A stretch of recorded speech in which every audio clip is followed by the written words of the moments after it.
काराकाट लोकसभा क्षेत्र से पवन सिंह और उपेंद्र कुशवाहा को हराकर सदन पहुंचे भाकपा माले के सांसद राजाराम सिंह सदन में बजट को लेकर क्या बोले, सुनिए। अग्निवीर की तरह एक कंपनी वीर पैदा करेंगे, कंपनी वीर पैदा करेंगे। और फिर ये जो 1 करोड़ नौजवान कुछ दिन इंटर्नशिप लेकर के लौटेंगे देहात में, वे कैसे जिएंगे? आप कम वेतन पर इंटर्नशिप के जरिए आप कंपनियों की सेवा उनसे करवाना चाहते हैं। हम आपसे कहना, फिर बात हो रही है कि हम 1 करोड़ नौजवानों को इंटर्नशिप कराएंगे। ये सरकार बहाना ढूंढ लेती है किसी भी मामले में कंपनी को मदद करने का, कॉरपोरेट को मदद करने का। फसल बीमा में 3 गुना ज़्यादा कॉरपोरेट को दिया गया, 1/3 किसान को दिया गया।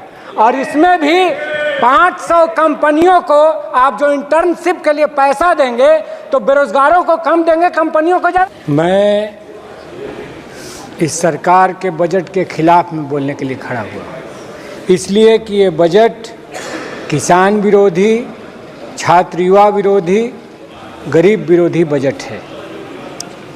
बजट ने जो पिछला चुनाव हुआ उस चुनाव के जनादेश का उल्लंघन किया है, उस जनादेश को पढ़ा नहीं है और बार बार झटका लग रहा है। उपचुनाव में भी झटका लगा, फिर भी ये बजट उसी तरह का पेश किया गया है।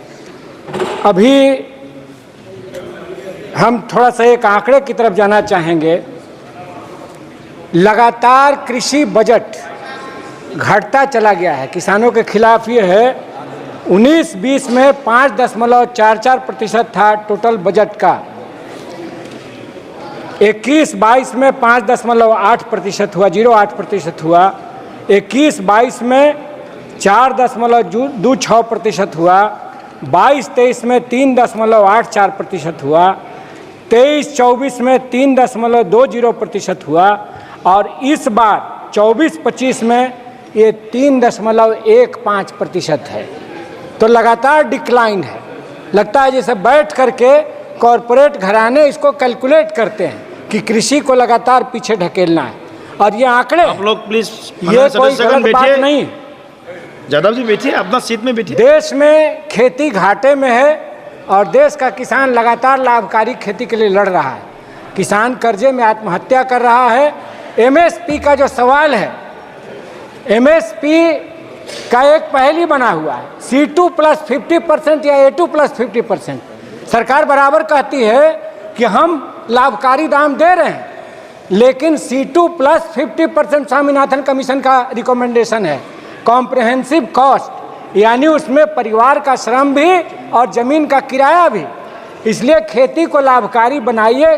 किसानों की लंबित मांग जो है, जिसके साथ आपने समझौता किया है, उसको आप लागू करिए।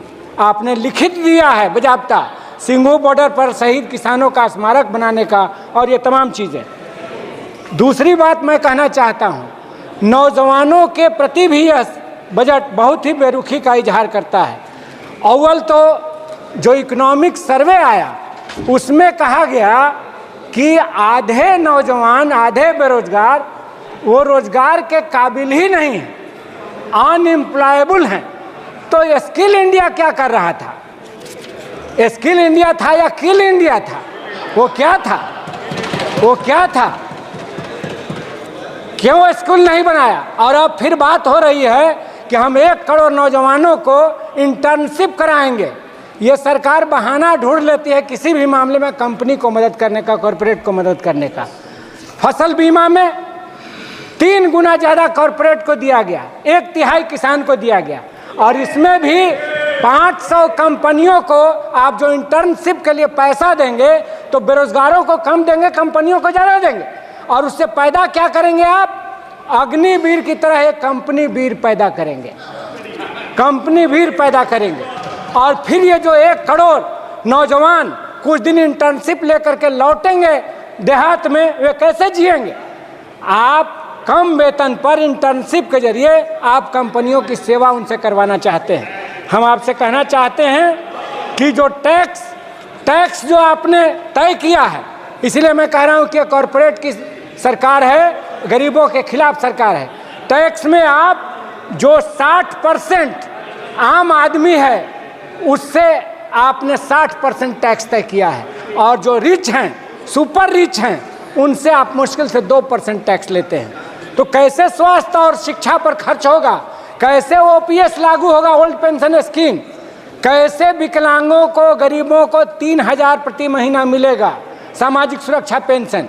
आप सुपर रिच को लगातार छूट दे रहे हैं। और हम आपसे कहना चाहते हैं कि अपने क्षेत्र की कुछ मांग रखना चाहते हैं। बिहार के विशेष पैकेज पर चर्चा जो चल रही है लगातार, इस सरकार ने विशेष पैकेज नहीं दिया।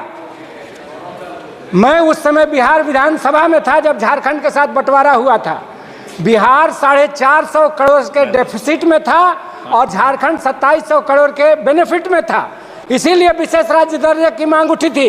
उस समय Advani ji deputy prime minister थे और बिहार से सर्वदलीय शिष्टमंडल आया था मिलने। भाजपा अपोजिशन में थी और उस समय ये मांग उठी थी।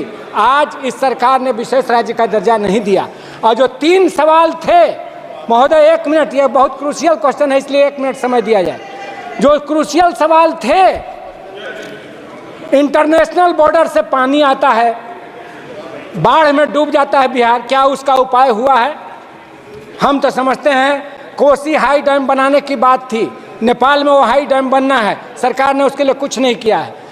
दक्षिणी बिहार में जो बिहार के सिंचाई की कृषि अर्थव्यवस्था की रीढ़ थी, सोन कैनाल सिस्टम जो अंग्रेजी राज में बनी थी 1874 में, उस पर इंद्रपुरी जलाशय बनाने की मांग है, वो आज तक सरकार ने कोई पहल नहीं किया है।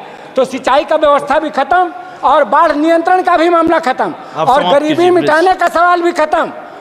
बिहार में जातीय जनगणना हुई, राष्ट्रीय स्तर पर हमने उसको कराने की मांग की है। उसमें सोशियो इकोनॉमिक सर्वे में ये बात आई कि 34% लोग ऐसे हैं जिनकी आमदनी 6,000 प्रति माह से कम है। उनको सरकार 2 लाख रुपया देगी। क्या इस पैकेज में वो शामिल है? तो गरीबी मिटाने का सवाल, बाढ़ नियंत्रण का सवाल, सिंचाई का सवाल, तीनों इस पैकेज में नहीं है। इसलिए हम कहना चाहते हैं कि आप बिहार को विशेष राज्य का दर्जा दीजिए, ढिंढोरा मत कीजिए। धन्यवाद जी, राजाराम जी, धन्यवाद। हम अपने क्षेत्र की एक दो मांग उठाते हुए अपनी बात खत्म करते हैं। आप खत्म कीजिए, आप समय हो गया आपको। एक, बारून बिहटा रेलवे लाइन का निर्माण शीघ्र हो। आप बाद में डालमिया नगर में